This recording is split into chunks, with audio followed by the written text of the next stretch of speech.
नमस्कार। हमें कई बार शास्त्रों के नाम पे ना बहुत सारी चीज़ें बताई जाती हैं और कहा जाता है कि ये चीज़ें शास्त्रों में वर्णित है, ये नियम शास्त्रों में वर्णित है। हमें इस तरह की चीज़ें करनी चाहिए, हमें ऐसा जीना चाहिए। बहुत सारी चीज़ें हमारे लाइफ में बार-बार हमें बताई जाती हैं। तो पर आज ये जानने की आवश्यकता है कि क्या जो हमें बताई जाती है, जो नियम हमें बताए जाते हैं, जो लाइफ़स्टाइल हमें बताया जाता है या फिर जो भी हमें लोग बता रहे हैं, क्या वो सचमुच शास्त्रों में वर्णित है या फिर बस एक मान्यता मात्र है, जो लोग हम पर थोप रहे हैं कई बार और हम लोग उसे ब्लाइंडली एक्सेप्ट भी कर रहे हैं और फॉलो भी कर रहे हैं, बिना उसके साइंटिफिक चीज़ों को जाने। तो सबसे पहले बात तो मैं ये कहना चाहूँगी कि जहाँ तक हमारे शास्त्रों की बात है, तो मैं ये बताना चाहूँगी हमारे शास्त्र जो हैं इट इज़ फुल्ली साइंटिफिक। जो सबसे मूल है, जो सबसे मूल शास्त्र जिसे कहा जाता है कि वेद जो सबसे मूल है, वो अगर हम देखें तो वेद का पर्याय जो है Veda has been derived from the root word विद, जो कि ज्ञानवाची है and it is fully scientific. लोग भले ही इसको रिचुअल्स, ट्रेडिशन या पूजा पाठ की जैसे चीज़ों में इसको बांध कर रखे हुए हैं, बट मैं कहना चाहूँगी कि ये शास्त्र हैं जो ज्ञान की बातें करते हैं। तो सबसे पहले तो मैं ये बोलूँगी कि जहाँ साइंटिफिक ना लगे, जिस जो नियम साइंटिफिक ना लगे, जो नियम प्रकृति के अगेंस्ट चले, जो सृष्टि के नियम के विरुद्ध जो चले, तो आप तुरंत क्वेश्चन कीजिए कि ये हमारे शास्त्रों में नहीं हो सकता। कोई भी अनसाइंटिफिक चीज़ जो विज्ञान संगत नहीं है, वो शास्त्र संगत नहीं हो सकता, क्योंकि शास्त्र ज्ञान की बात करता है। तो कई बार हमें बहुत सारे नियम हम पर थोपे जाते हैं और कई बार भय दिलाकर भी कि अगर आप ऐसा नहीं करोगे तो ऐसा हो जाएगा। तो ज़रूरत है आज शास्त्रों को पढ़ने की। तो मैं सबसे रिक्वेस्ट करती हूँ कि प्लीज़ शास्त्रों को पढ़िए।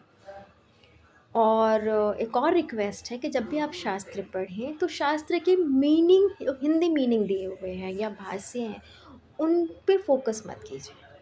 आप मंत्रों को पढ़ें, आप मूल मंत्रों को पढ़ें, उसके मीनिंग को जानने की कोशिश करें और फिर जो आपका डिसअफरेंस है, follow that. Don't follow anybody blindly, क्योंकि आज बहुत से लोग शास्त्रों के नाम पर हमें बहुत सारी चीज़ सिखाते हैं जो कि शास्त्रों में कहीं वर्णित ही नहीं है। तो आवश्यकता है कि शास्त्र संगत बनिए। शास्त्र संगत का रियल अर्थ है ज्ञान संगत। और हमारे शास्त्र बिल्कुल भी साइंटिफिक हैं, तो विज्ञान संगत बनिए। तो जहाँ विज्ञान है वहाँ शास्त्र है। और जो भी कार्य करें, पूजा पद्धति, उसके पीछे की साइंटिफिकता को समझिए। साइंटिफिकता जो वर्ड है मैंने थोड़ा ठेठी बता दिया, तो उसके पीछे की वैज्ञानिकता को समझिए। और अगर वो आपको वैज्ञानिक नहीं लगता है, तर्कसंगत नहीं लगता है, तो आप ये समझ लीजिए कि वो हमारे शास्त्रों में वर्णित नहीं हो सकता। तो ये समझने की आवश्यकता है कि शास्त्रों की बात करें, शास्त्र को समझें, शास्त्र को जानें, खुद से पढ़ें, खुद से पढ़ें। और शास्त्रों के और ये चैनल मुख्यतः मैंने इसलिए स्टार्ट किया है क्योंकि बहुत से लोग मुझे बहुत सी बातें बताते थे, तो ऐसा करना चाहिए, ऐसा करना चाहिए, मीन्स बिल्कुल मैं उलझ गई थी। इतने सारे नियम, मतलब बहुत सारे नियम जो कि साइंटिफिक नहीं हैं। अब एक छोटा ही एग्जांपल आप देखिए कि एक महिला जो है वो 43 डिग्री टेम्परेचर पे एक सिंथेटिक साड़ी पहनकर और वो सर पे पल्ला लेकर अगर वो काम कर रही है, तो क्या ये भारत ये शास्त्रों में वर्णित हो सकता है क्या? या फिर एक ऑफिशियल जो है वो मीटिंग करने जा रहे हैं और वो 43 डिग्री टेम्परेचर पे कोट पैंट टाई, जो टाई है वो बिल्कुल ठंड से बचने के लिए लगाई जाती है। अभी भी बहुत लोग पता नहीं जानते होंगे या नहीं। टाई ठंड से बचने के लिए लोग गले में लगाते हैं ताकि ठंड ना लगे, क्योंकि वहाँ ठंड का ज़्यादातर वेदर क्लाइमेट वैसा होता है। तो अगर हम 43-44 डिग्री टेम्परेचर पे हम कोट पैंट टाई पहन के घूम रहे हैं तो क्या वो शास्त्र संगत हो सकता है क्या? अब एक महिला है वो बिल्कुल पसीने से लथपथ है, जैसे मैंने बताया, और वो पल्ला सर तक यहाँ तक है पल्ला, और वो बिल्कुल पसीने से लथपथ है और वो कुकिंग कर रही है, चूल्हे के सामने बैठी है।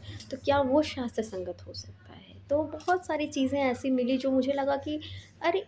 ये तो बिल्कुल कुछ तो गड़बड़ है। तो तब मैंने शास्त्रों का अध्ययन किया और मैंने ये देखा कि बहुत सी बातें जो हमें बताई गई वो तो वहाँ वर्णित थी ही नहीं, पहली बात।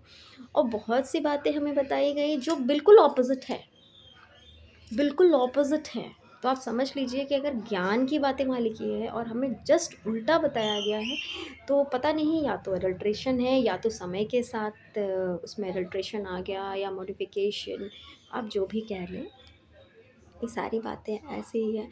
तो इसी के लिए इस चैनल की मैंने शुरुआत की है जिसमें कि हम शास्त्र संगत बातें करेंगे, और मैं आपसे भी रिक्वेस्ट करती हूँ कि मेरी बातों को भी ब्लाइंडली बिलीव ना करें, शास्त्रों को पढ़ें, बट नॉट विद द भाष्य एंड हिंदी मीनिंग। खुद पढ़िए, खुद दसफ़ा कीजिए, और किसी को भी ब्लाइंडली बिलीव मत कीजिए। अपने ज्ञान की बात अपने आप पे बिलीव करें, समझिए, सोचिए कि हम सबके पास भगवान ने बुद्धि दी है, और शास्त्रों को पढ़िए। और आगे इस चैनल में मैं बहुत सी बातें, जो कॉन्सेप्ट्स हैं, व्रत का कॉन्सेप्ट है, यज्ञ का कॉन्सेप्ट है, ब्रह्म का कॉन्सेप्ट है, जो भी कॉन्सेप्ट है, या फिर जो हमारे एजुकेशन सिस्टम की बात की गई है। पहले तो यही बात है कि लोग शास्त्रों को बहुत रिचुअल्स में बांध कर रखे हैं, पर ऐसा नहीं है। शास्त्र ज्ञान की बातें करता है, और ज्ञान की बातें ही नहीं करता, लर्निंग की बातें ही नहीं करता, पर लर्निंग सिस्टम पे वर्क करता है, एनरिचमेंट की बात करता है, समृद्धि की बात करता है, नेशन की बात करता है,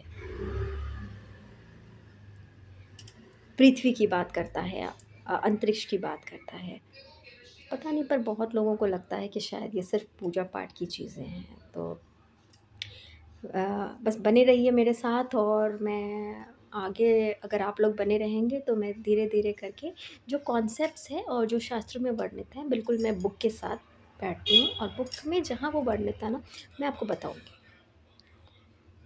ठीक है, तो फिर मिलती हूँ मैं नेक्स्ट वीडियो में आपके साथ फैक्ट्स लेकर। नमस्कार।